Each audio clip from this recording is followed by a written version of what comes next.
Hello friends, welcome to my channel smart study with Subodhraj. आइए दोस्तों, तो आज हम पढ़ने जा रहे हैं लाभ तथा हानि। लाभ तथा हानि। दोस्तों, लाभ बराबर क्या होता है? विक्रयमूल्य माइनस क्रयमूल्य। विक्रयमूल्य माइनस क्रयमूल्य। मान लीजिए कोई वस्तु हम 10 रुपया में खरीदे। कोई वस्तु हम 10 रुपया में खरीदे हैं और वो 15 रुपया में बिक गया। कोई वस्तु जो है 10 रुपया में खरीदे हैं, कॉस्ट प्राइस यानी क्रय मूल्य 10 रुपया और सेलिंग प्राइस यानी कि विक्रय मूल्य 15 रुपया। तो 10 रुपया में खरीदे हैं और 15 रुपया में वह बिक गया, तो कितना हमको लाभ हुआ? 5 रुपया लाभ हुआ। यानी लाभ कब होगा? जब विक्रय मूल्य अधिक होगा और क्रय मूल्य कम होगा। इसलिए दोस्तों, लाभ बराबर क्या होता है? विक्रय मूल्य माइनस क्रय मूल्य। लाभ बराबर क्या होता है? विक्रय मूल्य माइनस क्रय मूल्य। यानी जितना में हम कोई सामान खरीदे हैं उससे अधिक पैसा में अगर वो बिक जाए तो क्या होता है? हमको लाभ होता है। अब दोस्तों, 10 रुपया का वस्तु अगर 8 रुपया में बिकता, 10 रुपया में पहले से खरीदे हुए थे और वो वस्तु कितना में बिकता? 8 रुपया में बिकता, तो क्या होता? हमारा 10 रुपया लागत था और 2 रुपया हमको कम में बिका, यानी कि 2 रुपया क्या हुआ? हानि हो गया। यानी जब विक्रय मूल्य जो है क्रय मूल्य से छोटा हो जाए तो उसको बोलते हैं हानि। यानी विक्रय मूल्य जो है क्रय मूल्य से छोटा हो जाए तो क्या बोलते हैं? हानि बोलते हैं। जितना में हम खरीदे थे उतना पैसा हमको नहीं मिला, उससे कम मिला, तो क्या होता है? हानि होता है। तो हानि बराबर क्या होता है? क्रय मूल्य माइनस विक्रय मूल्य, यानी 10 माइनस 8 यानी 2 रुपया हानि हुआ।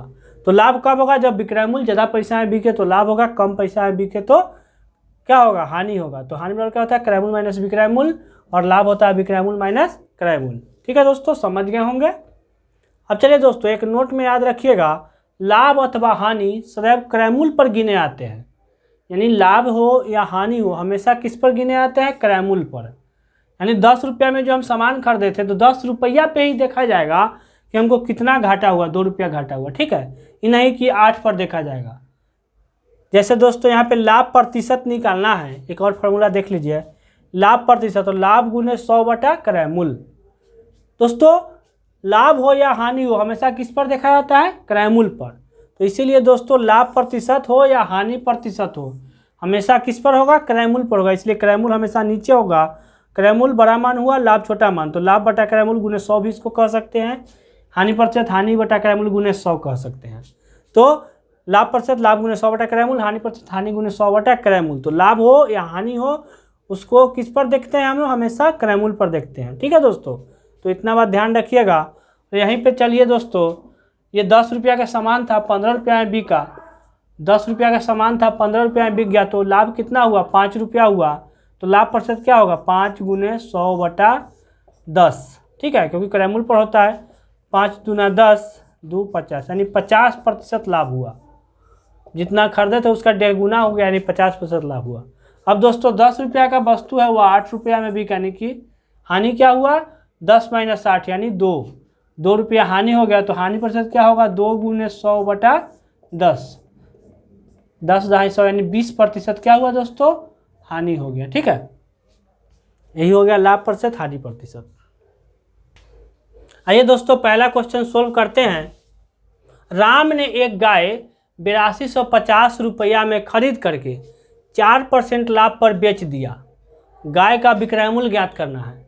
दोस्तों, जब क्रय मूल्य, विक्रय मूल्य और परसेंटेज, क्रय मूल्य, विक्रय मूल्य और लाभ या हानि प्रतिशत दिया रहा है, उसमें से कोई एगो पूछे, क्रय मूल्य या विक्रय मूल्य पूछे। ठीक है दोस्तों, तो उसके लिए एक ट्रिक है।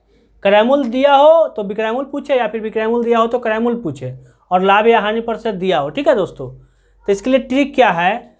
100 गुने सेलिंग प्राइस, यानी कि 100 जो है हमेशा किसके साथ रहेगा? सेलिंग प्राइस के साथ। सेलिंग प्राइस यानी विक्रय मूल्य। ठीक है, दोनों का राशि मिल रहा है, 100 इसमें भी है, 100 इसमें भी है, यानी 100 गुने सेलिंग प्राइस रहेगा। 100 के साथ किसका कॉम्बिनेशन होगा? सेलिंग प्राइस के साथ। 100 के साथ कॉस्ट प्राइस का कॉम्बिनेशन होगा? नहीं होगा। ठीक है दोस्तों, 100 के साथ किसका कॉम्बिनेशन बनाना है? सेलिंग प्राइस के साथ। 100 के साथ कॉस्ट प्राइस का कॉम्बिनेशन गलत हो जाएगा। ठीक, और दूसरा क्या याद रखना है? एगो रखना है 100%, एगो क्या रखना है? 100%, ऊपर या नीचे। भिन्न में ऊपर या नीचे एगो 100% रहेगा, और दूसरा क्या रखेगा? लाभ प्रतिशत अगर दिया हो तो 100 प्लस लाभ प्रतिशत रखना है, और अगर हानि प्रतिशत दिया हो तो 100 माइनस हानि प्रतिशत। फिर से देख लीजिए दोस्तों, एक ट्रिक ये है कि 100 के साथ हमेशा किसका गुना करेंगे? सेलिंग प्राइस के साथ। क्यों? क्योंकि दोनों का राशि एक है। ट्रिक यही है कि 100 से 100, 100 से सेलिंग प्राइस। ठीक है, कॉस्ट प्राइस कभी भी नहीं रखेंगे 100 के साथ। 100 के साथ कॉस्ट प्राइस को कभी भी गुना नहीं करेंगे, हमेशा सेलिंग प्राइस को गुना करेंगे, ऐसी क्वेश्चन में। ठीक है, और एक क्या करना है, भिन्न बनाना है हमको। क्या बनाना है? भिन्न बनाना है। P/Q बनाना है, P/Q से गुना करना है। ठीक है, तो P/Q में एक होगा 100% और दूसरा क्या होगा, अगर मान लीजिए इसमें से कोई एगो P या Q इसमें से वो 100% फिक्स है। ठीक है, जिसके साथ ये सेलिंग प्राइस गुना होगा, अगर रहे सेलिंग प्राइस तो, और कॉस्ट प्राइस रहे तो नहीं। अच्छा, दूसरा क्या है, अगर लाभ दिया हो, लाभ प्रतिशत दिया हो, तो 100% प्लस लाभ प्रतिशत निकाल के देख लेना है। 100 प्लस लाभ प्रतिशत निकाल के रख लेना है। ठीक है, अगर हानि प्रतिशत दिया हो तो 100 माइनस हानि प्रतिशत निकाल के रख लेना है, उसको दूसरा P या Q के रूप में यूज करना है। अगर P प्राप्त हो गया 100 तो Q के रूप में यूज कर लेना है, अगर Q 100 प्राप्त हो गया तो P के रूप में यूज कर लेना है। चलिए दोस्तों, इसको बनाते हैं। यहाँ पे निकालना है सेलिंग प्राइस, यानी विक्रय मूल्य निकालना है। तो विक्रय मूल्य निकालना है तो क्रय मूल्य में एक भिन्न से गुना करेंगे। निकालना है विक्रय मूल्य, सेलिंग प्राइस निकालना है, कॉस्ट प्राइस में किससे गुना करेंगे? एक भिन्न से गुना करेंगे। तो 100 के साथ सेलिंग प्राइस आता है कि कॉस्ट प्राइस, बताइए? 100 से 100, 100 से सेलिंग प्राइस, तो यहाँ पे 100 आएगा। 100 कौन आएगा? 100 ऊपर नहीं आ सकता। क्यों? क्योंकि 100 से 100, 100 से सेलिंग प्राइस। 100 के साथ हमेशा सेलिंग प्राइस का ही जोड़ी बनता है, कॉम्बिनेशन बनता है। दोनों का राशि एक है, इसलिए दोनों का दोस्ती है। तो 100 नीचे हो गया। ठीक है दोस्तों, Q प्राप्त हो गया। P तो ऊपर अंश प्राप्त करना है, हर तो हमको 100 पता हो गया, क्योंकि यहाँ पे अगर SP रहता तो यहाँ पे 100 हो जाता। ठीक है दोस्तों, अब क्या है, यहाँ पे 4% लाभ हुआ है। तो 4% लाभ हुआ यानी कि 100% तो ऐसे हो गया और 4% और लाभ हुआ, तो कितना हो गया? 104%। अगर दोस्तों यहाँ पे 4% हानि होता तो क्या होता? हानि होने में 100% कोई भी वस्तु होता है, कोई भी वस्तु का मूल्य अपने आप में क्या होता है? 100% होता है। तो अगर 4% हानि हो जाता तो 100% में से 4% घट जाता तो क्या होता? 96% होता। यहाँ 4% बढ़ गया, इसलिए 104% हो गया।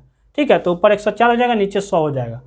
104/100 से ही गुना क्यों किया आपको पता है? क्योंकि 100 ऊपर नहीं हो सकता है, क्योंकि यहाँ पे सेलिंग प्राइस नहीं है। अब इसको हल कर लीजिएगा, आपका आंसर आ जाएगा। 8250 में 104/100 से गुना कर लीजिएगा, आंसर आ जाएगा। ठीक है दोस्तों, तो दोस्तों जब आप इसको गुना कीजिएगा तब 8580 आपका आंसर आ जाएगा। ठीक है, आइए दोस्तों इसी ट्रिक पर एक और क्वेश्चन बनाते हैं। एक हीटर को 585 रुपया में बेचने पर 10% का हानि होता है, तो हीटर का क्रय मूल्य बताना है। यानी दोस्तों कॉस्ट प्राइस बताना है, क्रय मूल्य। तो सेलिंग प्राइस में किससे गुना करेंगे? तो सेलिंग प्राइस जब हो गया तो इसमें किससे गुना करेंगे? 100 से गुना करेंगे। 100 से सेलिंग, 100 से 100। अब बटा में क्या होगा दोस्तों बताइए? 10% का हानि हो गया है, तो कोई भी चीज़ अपने आप में कितना होता है? 100% होता है, और 10% इसको हानि हो गया यानी कि 90% हो गया। तो सेलिंग प्राइस कितना है? 585 है, गुने 100/90। ठीक है दोस्तों, 5 से 18 मरतबे 500 हो जाएगा, 1 500 से 35। ठीक है, और ये कितना हो जाएगा? 7 1 8 1 9, 3 6 18 और 3 3 9 3 27। ठीक है दोस्तों, अब दोस्तों 3 दूना 6 और 3 13 39, यानी 1300 बटा ये 2 से 50 कट जाएगा, यानी कि 13 5 65, 650 आपका आंसर हो जाएगा। आइए प्यारे दोस्तों चलते अगले प्रश्न पर। एक घड़ी को 1440 रुपये में बेचने से एक व्यक्ति को 10% का हानि हो जाता है। ठीक है, तो वो कितने रुपए में उसको बेचे उसको 15% का लाभ हो। घड़ी को 1440 रुपये में बेचा है तो 10% का हानि हो गया। ठीक, अब उसको कितना में बेचे कि उसको 15% का लाभ हो जाए। ठीक है दोस्तों, तो क्या होगा कि पहले हम क्या करेंगे कि 1440 रुपये में बेचा है तो 10% का हानि हुआ है, तो उसका क्रय मूल्य क्या था? 1440 रुपये में बेचा है तो 10% का क्या हुआ? हानि हुआ, तो उसका क्रय मूल्य क्या हो रहा होगा? तो कॉस्ट प्राइस क्या होता है दोस्तों बताइए? पहले सेलिंग प्राइस लिखेंगे 1440 रुपया, 1440 रुपया। तो सेलिंग प्राइस के साथ कौन साथ में रहता है? 100 रहता है। बटा में क्या हो जाएगा दोस्तों? यहाँ 10% हानि है, तो 10% हानि है तो क्या करेंगे? 100 में से 10 गिनाएंगे, कितना होगा? 90 हो जाएगा। अब दोस्तों अगला कंडीशन में क्या करा है कि उसे कितने रुपये में बेचे उसका 15% लाभ हो। हमको कॉस्ट प्राइस पता हो गया, हमको क्या निकालना है? सेलिंग प्राइस निकालना है। कॉस्ट प्राइस हमको पता हो गया, ये पूरा कॉस्ट प्राइस हो गया। तो सेलिंग प्राइस पर और क्या होता है? Cost price. कॉस्ट प्राइस लिख लेते हैं 1440 गुने 100/90, ये पूरा हो गया आपका क्या चीज़? कॉस्ट प्राइस हो गया।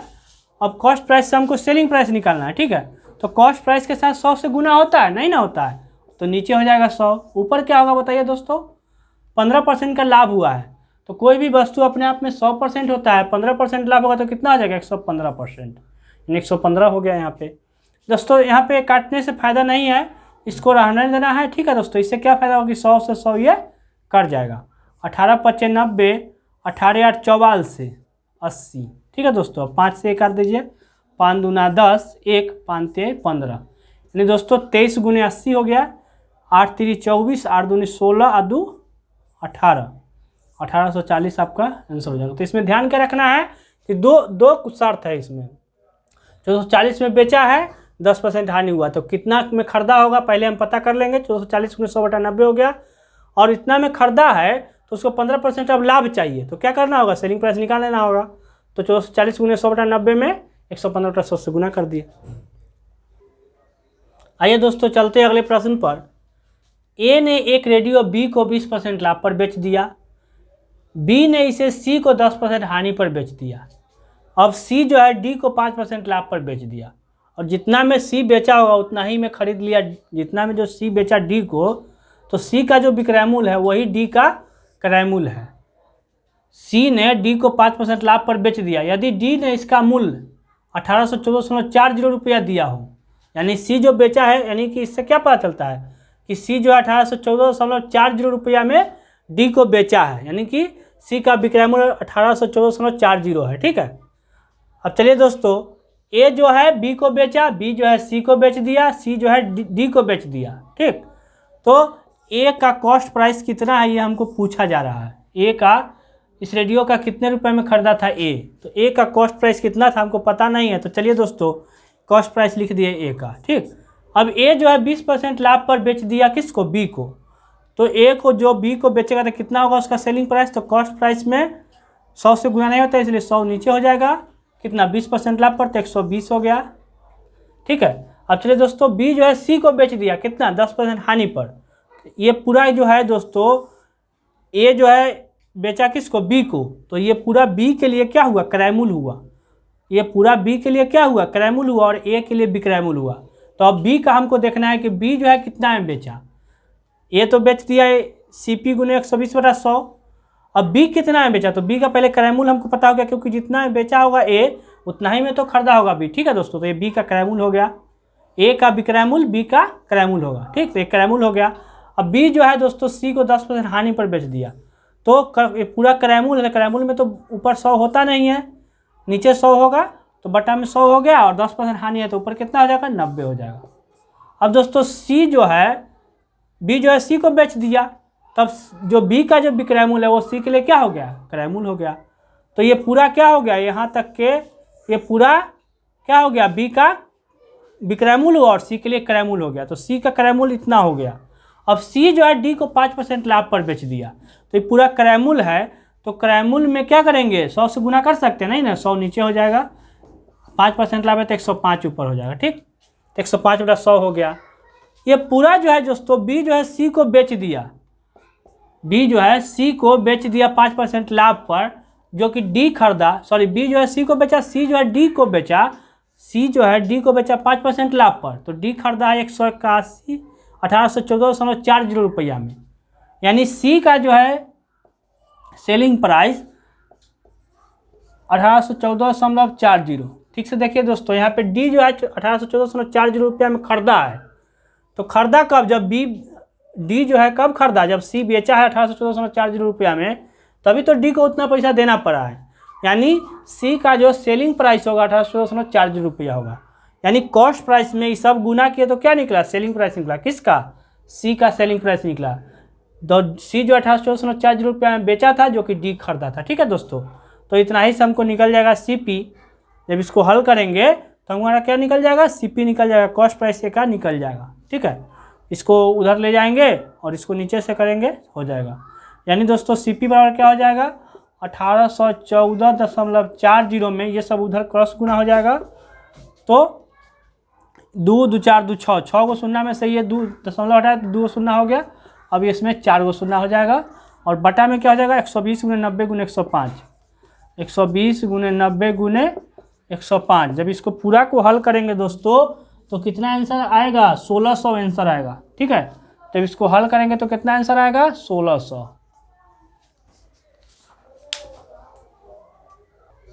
एक बार फिर से देख लीजिए दोस्तों, बहुत इजी क्वेश्चन है। ए जो है बी को बेचा, तो बी के लिए क्या हो गया, क्रयमूल हो गया। ए जो है बी को बेचा, तो बी के लिए क्या हो गया, क्रयमूल हो गया। तो क्रयमूल पर फिर ए जो है बी को बेचा 20% लाभ पर, तो सीपी में 120/100 कर दिए। फिर बी जो है सी को बेचा 10% हानि पर, तो जितना बी के लिए क्रयमूल होगा उसमें 90/100 कर दिए। फिर सी जो है डी को बेचा 5% लाभ पर, तो 105/100 से गुना कर दिए। पूरा मिलाकर क्या निकला, सेलिंग प्राइस निकला, किसका, सी का निकला, क्योंकि डी तो खरीदा था। डी कितना में खरीदा था, 1814.40 में, तो उतना ही में तो सी बेचा था ना, तो वही ले सी का सेलिंग प्राइस जो होगा 1814.40 हो जाएगा। अब इसको हल कर लेंगे तो हमारा आंसर आ जाएगा। आइए दोस्तों चलते हैं अगले प्रश्न पर। ये अगला टाइप है, एक फल विक्रेता ने कुछ केले 5 रुपया के 6 की दर से खरीदे तथा 3 रुपया के 4 की दर से बेच दिए, उसका प्रतिशत कितना। ये बहुत ही सिंपल क्वेश्चन है दोस्तों, सिर्फ सोचने का फर्क है, बहुत सिंपल क्वेश्चन है। एक फल विक्रेता ने कुछ केले 5 रुपया के 6 के दर से खरीदा, यानी कि 5 रुपया के 6 को खरीदा। तो एक केला के दाम निकाल लीजिएगा, उस पर लाभ हानि निकाल लेना बहुत आसान है। एक केला पर ही निकालिएगा, इसको बहुत ईजी वे में बन जाएगा। तो कुछ केला 5 रुपया के 6 के दर से, तो एक केला कितना में खरीदा, बस एक केला सबके लिए निकाल लीजिए, लाभ हानि निकाल करके परसेंटेज निकाल देना है। तो 5 रुपया के 6 खरीदा, तो एक कितना में खरीदा, 5 रुपया के 6 को, तो 5/6 रुपया एगो का दाम हो गया। 6 केला का दाम हो गया 5 रुपया, तो एक केला का दाम 5/6।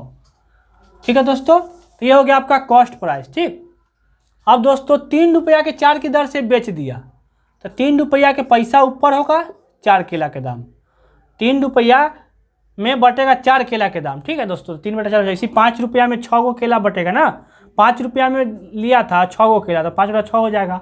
5 रुपया में ना 6 गो केला का दाम बटेगा। ठीक है, तो मान लीजिए 6 गो केला है, सभी को कितना कितना दीजिएगा, 5 रुपया में खरीदेगा, तो 5/6 हो गया। यह कॉस्ट प्राइस हो गया, ये हो गया सेलिंग प्राइस। अब दोस्तों एक समस्या होता है कि इसमें से ये घटा है या इसमें से ये घटा है, कौन बड़ा है कौन छोटा है, हमको पता नहीं चल रहा है। एक समस्या हो सकता है कि हो सकता है ये छोटा रहा होगा, ये बड़ा हम घटा देंगे, दिक्कत हो जाएगा बाद में। तो इसको जानने के लिए एक बहुत अच्छा ट्रिक है, आप क्रॉस गुना कीजिए, क्रॉस गुना कीजिए।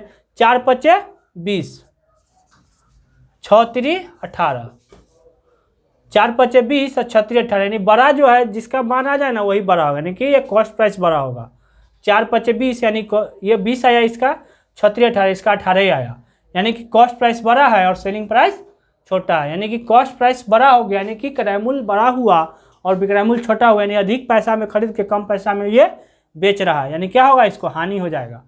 अधिक पैसा में खरीद करके कम पैसा में बेच रहा है तो क्या होगा दोस्तों, हानि। तो हानि प्रतिशत निकालना है दोस्तों, हानि प्रतिशत, तो हानि ये हो गया गुने 100 बटा क्रय मूल्य। तो क्रय मूल्य क्या था दोस्तों, 5/6 है ना, 5 रुपया में 6 की दर से खरीदा, तो 5/6 हो जाएगा क्रय मूल्य। अब दोस्तों इसको हल कर लीजिए, 6 4 का लसा क्या होगा, 12 हो जाएगा। 6 और 4 का लसा कितना होगा, 12, 6 दूना 12, 2×5 10, -4 × 12, 3 × 9। ठीक है दोस्तों, अब गुने 100 और बटा में यहाँ पे हो जाएगा कितना, ये गुने 100 हो गया, बटा में 5 और ऊपर कर दीजिए 6, यानी दोस्तों 10 - 9 1 हो जाएगा। 10 - 9 ये पूरा कट के क्या हो जाएगा, 1 हो जाएगा। 5 20 100, 6 दूना 12, 2 दाहें 20, यानी 10% का क्या होगा दोस्तों, हानि हो जाएगा। ठीक से देख लीजिए दोस्तों, कॉस्ट प्राइस मूल्य बटा वस्तु का एगो है सो हो जाएगा, फिर मूल्य बटा वस्तु सेलिंग प्राइस हो जाएगा। अब बड़ा को है छोटा को है तो क्रॉस गुना करके निकाल लेंगे, तो हानि पता चल गया, हानि घटा दिया तो हानि निकल के, हानि गुने 100 बटा क्रय मूल्य, तो क्रय मूल्य जो है डाल दिए नीचे, बस हल कर लेना है।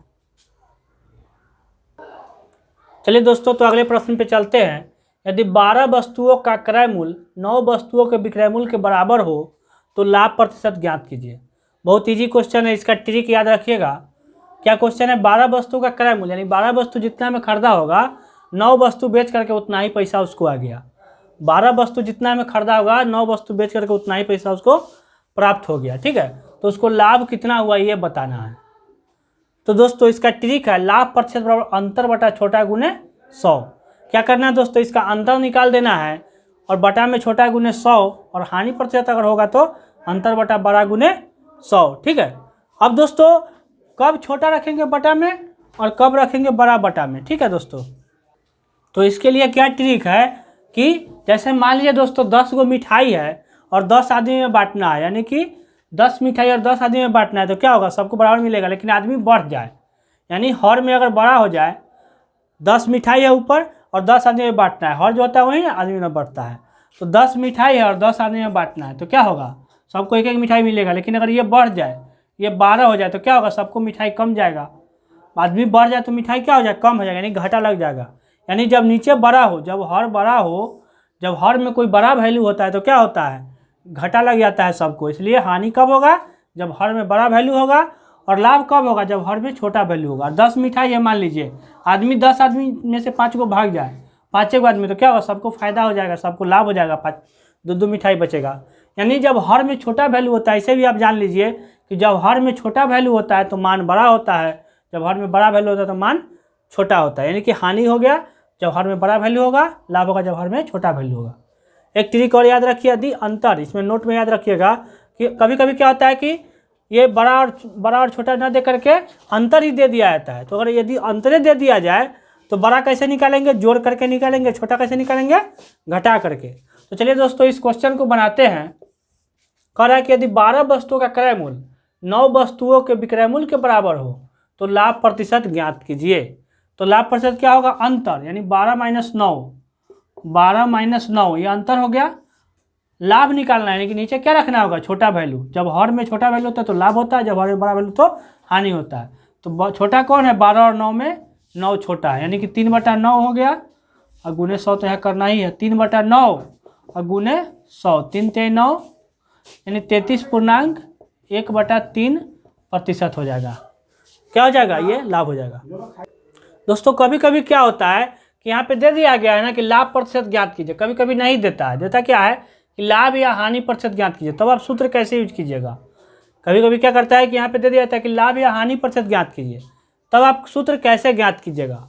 आपने पढ़ा था दोस्तों कि हमेशा लाभ या हानि किस पर होता है, क्रय मूल्य पर होता है। हमेशा लाभ या हानि किस पर होता है, क्रय मूल्य पर होता है। लाभ प्रतिशत निकालना है तो लाभ गुने 100 बटा क्रय मूल्य, हानि प्रतिशत निकालना है तो हानि गुने 100 बटा क्रय मूल्य, यानी हमेशा बटा में कौन होता है, क्रय मूल्य होता है। ये बेसिक सूत्र है कि लाभ प्रतिशत क्या होता है, लाभ गुने 100 बटा क्रय मूल्य, हानि प्रतिशत हानि गुने 100 बटा क्रय मूल्य। ये बेसिक सूत्र है दोस्तों। तो आप कहिए कि 12 वस्तु का क्रय मूल्य तो बटा में 12 रख देंगे तो हो जाएगा, नहीं दोस्तों, ये 12 वस्तु है, यानी वस्तुओं का संख्या दिया हुआ है, ना कि आपको क्रय मूल्य दिया हुआ है। 12 वस्तुओं का क्रय मूल्य कितना है वो पता हमको नहीं है, ये संख्या है, 12 वस्तु की संख्या है। 9 वस्तु, ये संख्या दिया हुआ है कि 9 गो वस्तु है, उसको बेचने पर 12 वस्तु जो जितना में खरीदा था वो बराबर हो गया, ठीक है दोस्तों। तो ये क्रय मूल्य आपका नहीं है, ये पैसा नहीं है, ये वस्तुओं की संख्या है, ठीक है दोस्तों। तो इसके लिए क्या करते हैं कि 12 × 9 ये कुल निकाल लेते हैं, कुल जो है अथी 12 × 9 कर लेते हैं, यानी कि 12 वस्तुओं का क्रय मूल्य जो है 9 के बराबर मान लेते हैं, और 9 वस्तुओं का विक्रय मूल्य 12 वस्तु के क्रय मूल्य के बराबर मान लेते हैं। यानी इसमें उल्टा याद रखना है आपको। क्या याद रखना है, उल्टा। जैसे सब बेसिक फॉर्मूला में क्या करते थे, बटा में क्या रखते थे, क्रय मूल्य रखते थे ना, तो यहाँ तो क्रय मूल्य दिया हुआ है नहीं, तो 9 वस्तुओं के विक्रय मूल्य, तो जिसके विक्रय मूल्य वाला जो है ना 9 वस्तु का विक्रय मूल्य, तो यही वाला रख लेना है हमको नीचे। कौन रख लेना है, जिसके बाद विक्रय मूल्य हो, 9 वस्तु का विक्रय मूल्य, 9 वस्तु का विक्रय मूल्य, यानी बटा में हमेशा कौन होगा, विक्रय मूल्य के संख्या होगा। यानी विक्रय मूल्य का जो संख्या होता है वो क्रय मूल्य होता है, और क्रय मूल्य वाला जो वस्तु की संख्या हो गया वो क्या हो जाता है, विक्रय मूल्य होता है। तो हमेशा बटा में क्या रखना है, क्रय मूल्य रखना है। तो विक्रय मूल्य का संख्या जो है, विक्रय मूल्य जो जितना वस्तु को बेचा है, 9 वस्तु को बेचा है ना, तो 9 वस्तु को बेचा है ना, वो हो गया क्रय मूल्य, और 12 वस्तु को क्या किया है, खरीदा है, तो वो क्या हो गया, विक्रय मूल्य हो गया, ठीक है दोस्तों। ऐसे माना जाता है इसमें। तो हमेशा क्या रखना होगा, जैसे दोस्तों यहाँ पे पूछता था कि लाभ या हानि प्रतिशत बताइए, ठीक है दोस्तों। तो यहाँ पे क्या होता है, 9 वस्तुओं के विक्रय मूल्य, तो बटा में 9 हो जाता। ये बेसिक फार्मूला है दोस्तों। जो बाद वाला जो कंसेप्ट हम पढ़ाए हैं उसको समझने के लिए एक और एग्जाम्पल हम लिए हैं, ठीक है दोस्तों, देख लीजिए इसको। यदि 4 वस्तु का क्रय मूल्य 5 वस्तु के विक्रय मूल्य के बराबर हो तो लाभ या हानि प्रतिशत बताइए। इसमें हमको पता नहीं है कि लाभ हो रहा है कि हानि हो रहा है, ठीक है दोस्तों। तो क्या करना है, पहले अंतर लिखना है ऊपर, तो 5 - 4 1 हो गया अंतर, बटा बड़ा करे कि छोटा करे हमको पता नहीं, क्योंकि हमको लाभ या हानि हमको पता ही नहीं है। लेकिन ये पता है कि 5 वस्तुओं का विक्रय मूल्य, यानी विक्रय मूल्य वाला वस्तु की संख्या कितना है, 5 है। तो विक्रय मूल्य वाला वस्तु की संख्या होता है वही होता है क्रय मूल्य, और क्रय मूल्य वाला वस्तु की संख्या होता है विक्रय मूल्य। तो 4 वस्तु का क्रय मूल्य ये नहीं लेंगे, 5 वस्तु के विक्रय मूल्य के बराबर है। तो विक्रय मूल्य वाला वस्तु कै गो है, 5 गो है, तो वही हो जाएगा नीचे गुने 100, 5 बीसे 100 यानी 20%। अब दोस्तों समस्या यह है कि 20% निकल गया, 20% है क्या, हानि प्रतिशत है या फिर लाभ प्रतिशत। तो दोस्तों आप नीचे यूज क्या किया है बताइए, बड़ा यूज किया है या फिर छोटा यूज किया है बताइए। आप बड़ा यूज किए हैं, तो जब बड़ा यूज किया जाता है तो क्या होता है, हानि होता है, तो हानि प्रतिशत होगा। ठीक है, ऐसे भी दोस्तों देख सकते हैं आप, समान कंसेप्ट से, समान जीवन के अगर उदाहरण से भी देख सकते हैं कि 4 गो वस्तु खरीदा है, 4 वस्तु खरीदा है और 5 वस्तु बेच करके बराबर हुआ। मान लीजिए कि आपको 4 वस्तु खरीदा है, 4 गो खिलौना खरीदे हैं आप, और उसको बेच करके 4 गो वस्तु बेच दिया, आपका पैसा बराबर नहीं हुआ, अलग से एक और खिलौना लेना पड़ा और तब बेचना पड़ा, तब जाके आपको पैसा बराबर हो। तो उसको घाटा होगा कि फायदा होगा बताइए आप भी। 4 गो खिलौना खरीदा है और 4 खिलौना के चारों खिलौना बेच दिया, उसको पैसा जितना में खरीदा तो उतना पैसा नहीं पूरा, एक खिलौना और बेचना पड़ा, तो क्या हुआ, उसको घाटा ना हुआ। यानी जितना वस्तु खरीदा उससे ज़्यादा वस्तु खरीद बेच करके उसको अगर पैसा पूरा बराबर हो रहा है तो क्या हो रहा है, घाटा होगा। और उससे कम वस्तु बेच करके उसको पैसा बराबर हो तो क्या होगा, उसमें फ़ायदा होगा। 4 वस्तु खरीदा है, मान लीजिए 2 गो वस्तु बेच करके उसको जितना पैसा में खरीदा था उतना पैसा अगर हासिल हो जाए, मान लीजिए 4 वस्तु जो है वो 20 रुपया में खरीदा, ठीक है दोस्तों, 4 वस्तु 20 रुपया में खरीदा और 5 वस्तु बेच करके 20 रुपया उसको हुआ, तो 4 वस्तु 5 रुपये खरीदा होगा ना, और 5 वस्तु 20 रुपये यानी कि 4 रुपये बेच दिया, घटा हो गया ना। ठीक है, आइए दोस्तों चलते हैं इसी के अगले टाइप पे जो अभी कंसेप्ट पढ़े हैं। एक फल विक्रेता द्वारा 33 केले बेचने पर 11 केला के विक्रय मूल्य के बराबर लाभ होता है, तो लाभ प्रतिशत ज्ञात कीजिए।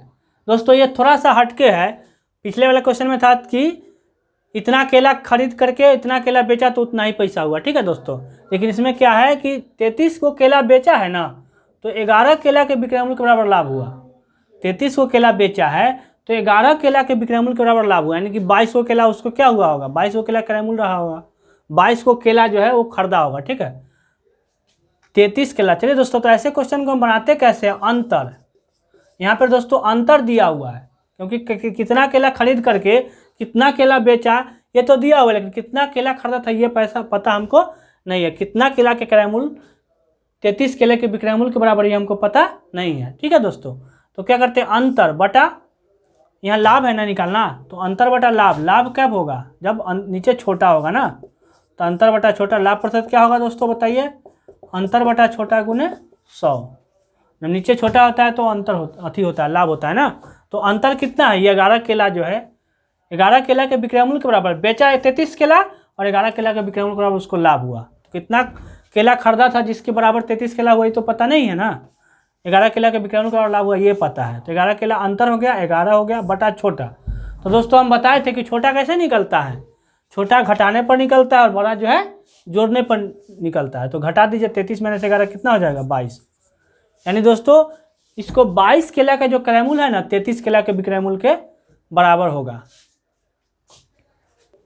सॉरी दोस्तों, यहाँ पे 33 केला बेचने पर 11 केले के विक्रय मूल्य के बराबर लाभ होता है, तो यहाँ पे 22 केला बेचने पर 22 केला का जो विक्रय मूल्य होगा वो 33 केला के क्रय मूल्य के बराबर होगा, क्योंकि जो विक्रय मूल्य का संख्या होता है, विक्रय मूल्य कै गो वस्तु बेचा वही तो क्रय मूल्य का मूल्य होता है, क्रय मूल्य होता है, कै गो वस्तु बेचा वही तो नीचे होता है ना, क्रय मूल्य वही ना होता है। तो 33 केला का क्रय मूल्य जो है दोस्तों 22 केला के विक्रय मूल्य के बराबर होगा। क्यों, क्योंकि 33 केला जो है खरीदा है, ठीक है, 33 केला खरीदा है और 22 केला बेच करके उसको उतना पैसा हो गया। सोचिए दोस्तों, 33 केला खरीदा होगा और 22 केला बेच करके उसको जितना पैसा 33 केला खरीदा था उतना 22 केला बेच करके उसको उतना पैसा पुर गया, बाद बाकी 11 केला जो है उसको बच गया है जो कि उसको फायदा हुआ है, तो वही 11 केले के विक्रय मूल्य के बराबर लाभ होता है। 33 केला खरीदा था और 22 केला बेच करके उसको उतना पैसा पुर गया है, यानी कि 33 केला का क्रय मूल्य 22 केला के विक्रय मूल्य के बराबर होगा, और 11 केला जो उसको अभी भी बच गया है, पूरा पैसा जितना में खरीदा था उतना पैसा पुर गया है, और 11 केला बेचने के लिए उसको बचा हुआ है, वो बेच करके उसको फायदा उठा लिया। यानी नीचे कौन सा होता है, विक्रय मूल्य, जगह वस्तु वो बेचा है वही तो हमेशा नीचे होता है। ठीक है दोस्तों, तो यहाँ पे छोटा छोटा यानी कि अंतर घटाने पर जो होता है वो छोटा होता है, छोटा होता है दोस्तों, याद रखिएगा घटाने पर, और बड़ा होता है दोस्तों जोड़ने पर। ठीक, तो जब बड़ा निकालना हो तो जोड़ देंगे, छोटा होगा निकालना होगा तो घटा देंगे। ठीक है दोस्तों, तो आज के क्लास में इतना ही। तब तक के लिए नमस्कार, जय हिंद, जय भारत।